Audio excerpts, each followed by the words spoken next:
ఏంటి మేము సభకి వెళ్ళాలంటే ఖచ్చితంగా మాకు ప్రతిపక్ష హోదా ఇవ్వాలి.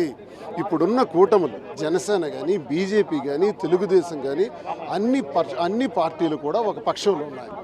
వాళ్ళు కూటమిగా ఏర్పడి ఈరోజు ప్రభుత్వ పాలన చేస్తున్నారు. వాళ్ళని ప్రశ్నించాలంటే మాకు ప్రతిపక్ష హోదా కల్పించాలి. ఇది మేము గవర్నర్ గారు బడ్జెట్ పైన ప్రసంగం జరుగుతుండేటప్పుడు మేము స్పష్టంగా అడిగిన దానిపైన మాకు 24 గంటల్లో సమాధానం చెప్పగలరా? రేపటి వరకు చెబుతారా? మేము ఇప్పుడు 9 నెలలు అయింది ప్రభుత్వం ఏర్పాటు అయిన దగ్గర నుంచి ఇదే కదా మేము ప్రశ్నిస్తున్నాం. దీనికి ఎందుకు స్పందించరు? హైకోర్టుకు కూడా వెళ్ళాం కదా. హైకోర్టులో వేసినటువంటి పిటిషన్కి కౌంటర్ ఎఫిడవిట్స్ దాఖలు చేయాల్సినటువంటి అవసరం ఈ ప్రభుత్వానికి ఉంది కదా. స్పీకర్కి నోటీసులు వచ్చాయి కదా. స్పీకర్ ఇంతవరకు ఎందుకు స్పందించరు? ఇప్పుడు జగన్మోహన్ రెడ్డి గారు ప్రతిపక్ష హోదాతో ఇస్తే, ఆ ప్రతిపక్ష హోదాతో ప్రశ్నిస్తే వీళ్ళ అడ్రస్సులు గల్లంతో అవుతాయి. వీళ్ళు అడ్రస్లు లేకుండా ప్రజల నుంచి పోతారు, చరిత్రహీనులుగా మిగిలిపోతారు. ఈరోజు సూపర్ 6 గురించి వీళ్ళు ప్రజలకు మోసం చేసి అధికారంలో వచ్చారు. సూపర్ 6లో వీళ్ళు ఏం అమలు చేశారు? ప్రతి మహిళకు కూడా 15 సంవత్సరాల నుంచి 59 సంవత్సరాలు ఉన్న ప్రతి మహిళకు కూడా 1500 రూపాయలు ఇస్తామన్నారు, ఇచ్చారా?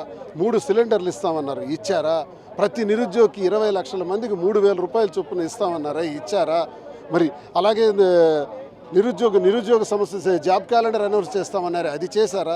రైతులకు 20,000 రూపాయలు ఇస్తామన్నారే, రైతు భరోసా స్థానంలో ఇస్తామన్నారే, ఇచ్చారా?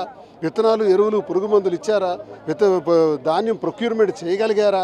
మిర్చి రైతులకు న్యాయం చేయగలిగారా? వీటన్నిటిపైన ప్రశ్నిస్తామంటే మాకు ఈ హోదా కల్పించలేని దిక్కుమాలినటువంటి కూటమి ప్రభుత్వం, వాళ్ళకి చేత కాదు, వాళ్ళకి భయం. ప్రజల గొంతు వినిపిస్తామంటేనే భయం.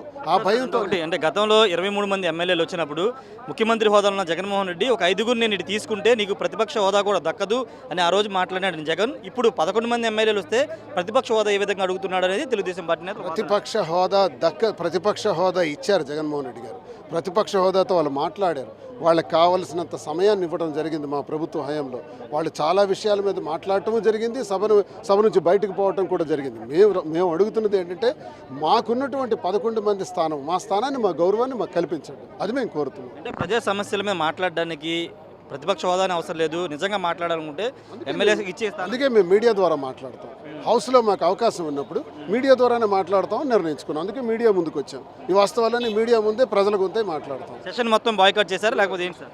మేము కౌన్సిల్ అయితే మాత్రం కంటిన్యూ అవుతాం.